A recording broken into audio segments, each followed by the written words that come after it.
Welcome to episode 9 of From Generation to Generation, where we are discussing Pope Dionysius, the 14th Pope of the Coptic Church, who reigned from 247 to 263 AD, so 17 years. So, as we discussed in the previous episode, Bishoy, Pope Dionysius was a convert from idolatry. Right. He was the leader of the Sabians, a sect of pagan worshippers, and ended up becoming now a leader of a faithful church in Alexandria. He was the 14th patriarch, Pope Dionysius. He's known to have committed to a leadership of a growing church. And we learned that during this time, churches grew in the period of his papacy, and also the converts also grew.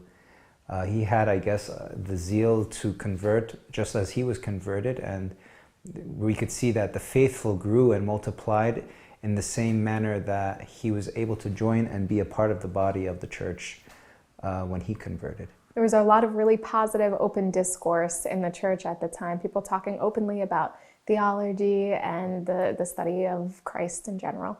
Yes. Essentially, all the divine doctrines had filled the churches at this point openly, and they were publicly discussed.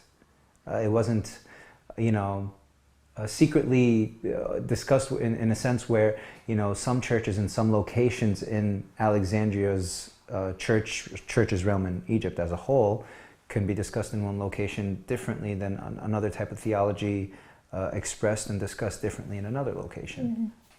So this was beneficial to the growth together as a church under the papacy of Pope Dionysius.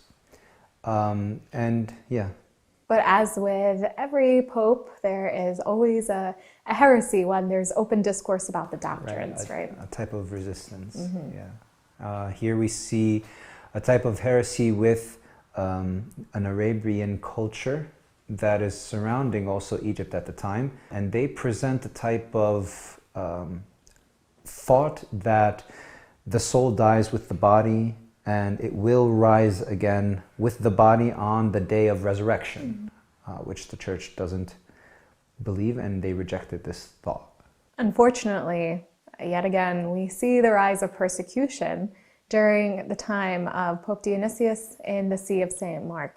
Yes, during this time we see the reign of the emperors Philippus and Decius, who shared a great enmity between each other. So imagine two rulers bumping heads.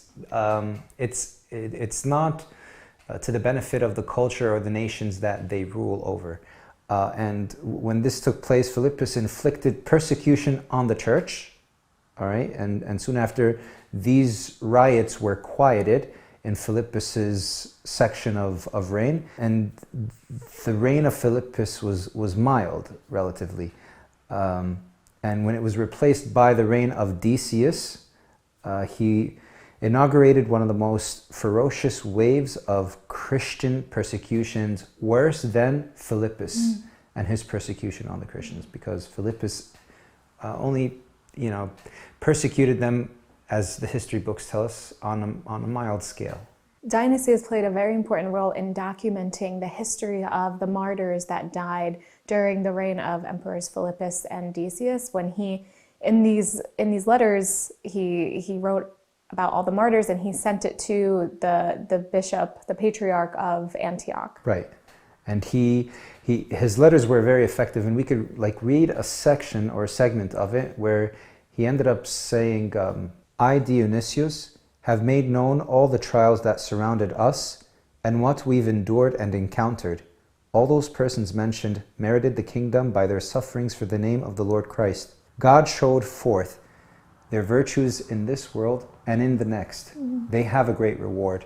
And here we see the thriving of spirituality and the seeking for the kingdom of God through persecution in the time of Dionysius, and it is reflected also in his manner when he wrote this letter.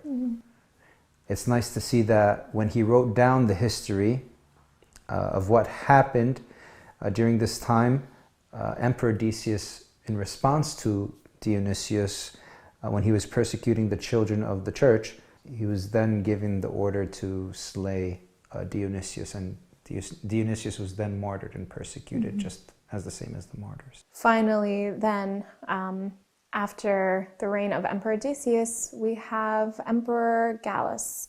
When he was enthroned, the church finally entered a fairly peaceful period, and he issued orders to return all the ecclesiastical properties that the church owned back to the church. So the church reinstates its role in society.